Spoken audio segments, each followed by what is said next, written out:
You can take your webcam from this to this in like 2 minutes.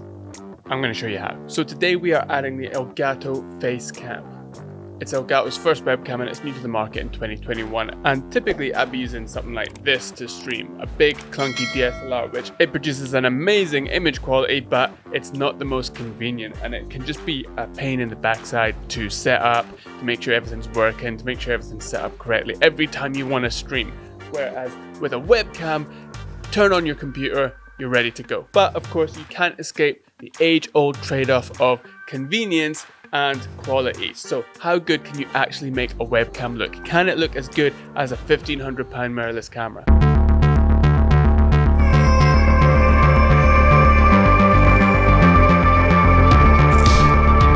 So the Elgato Facecam runs up to 1080p and 60 frames per second. It has a really good field of view. Now we all know that webcams are super convenient, but traditionally the quality is pretty shit.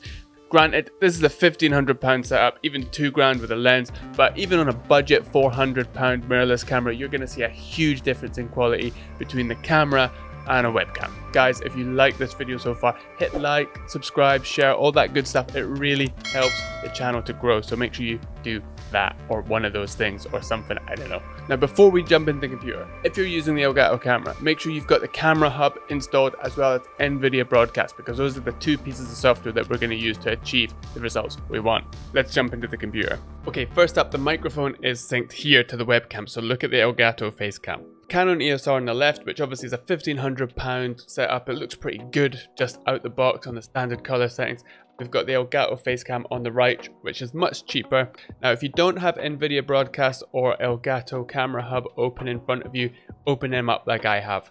First thing we are going to do is try and get the camera colors and exposure looking as close to the Canon EOS R as we can. Okay, so we want to make sure we've got noise reduction on. It's going to soften up the image a little bit, but not too much. And then with white balance, we're going to make sure that white balance is off automatic, and also exposure, we don't want to use automatic mode. We can make a better job of this. I'm going to bring my exposure up to 1/32. It actually looks fine on a webcam for some reason. I wouldn't use that same shutter speed on a mirrorless camera, but it looks fine here. And then the ISO, basically what ISO does is it adds a little bit of digital light. Okay, that's the really non-scientific version of it. It adds some digital light. The more you use, the worse quality the image becomes, but you need to use enough to make sure the exposure looks okay. So I think that we want to be on about 200 for now. We might adjust that a bit later on. So we're going to bring our color temperature down until it starts to look something similar to what we've got. I'm going to say about 3600 Kelvin here. Looks okay. So our saturation, we definitely want to bring up a little bit to match Canon EOS R. The contrast, maybe even bring that up a little bit, because you can see on the EOS R the blacks are quite deep, so we want to try and just that a little bit further up. And then sharpness, we definitely want to bump that up one at least. Now I would say at this point our color temperature actually still looks a little bit warm, and I think we now look a little bit overexposed, so we can probably afford to drop some of that ISO, just kind of messing up our image a little bit. So we're going to drop that down to let's try 167, yeah? And then in terms of color temperature, I'm actually going to bring that all the way down to 3300. Okay, it's looking a little bit better. And then we're going to bring the saturation up, and that's going to start matching even closer, maybe about 70.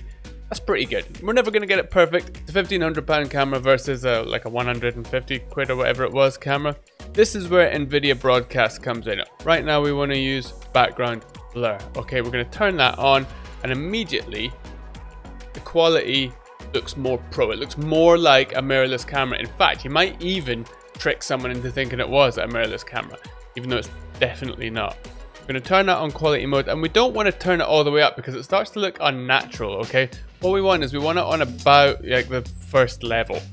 Now, like I say, it's not perfect, but it's pretty good. So that's us matching the Elgato Facecam with a pro mirrorless camera as close as we can get it. What do you guys think? I don't know. Let me know in the comments. Would you consider this good enough to spend the money on? And also, disclaimer, to do this with Nvidia Broadcast, to get the blurry background, which is that final stage, you need an RTX graphics card. So make sure you got one of those before you waste your time downloading the software. And there are other background blur softwares that you can use without an RTX card, I think. So have a look on Google and see if you can find any of them. Anyway, that's it. Back to me in the studio, I guess. So let me know what you guys think in the comments. Is the £200 webcam with the additional software good enough? Or do you think it's worth it to bump up to like a £1,500 mirrorless camera?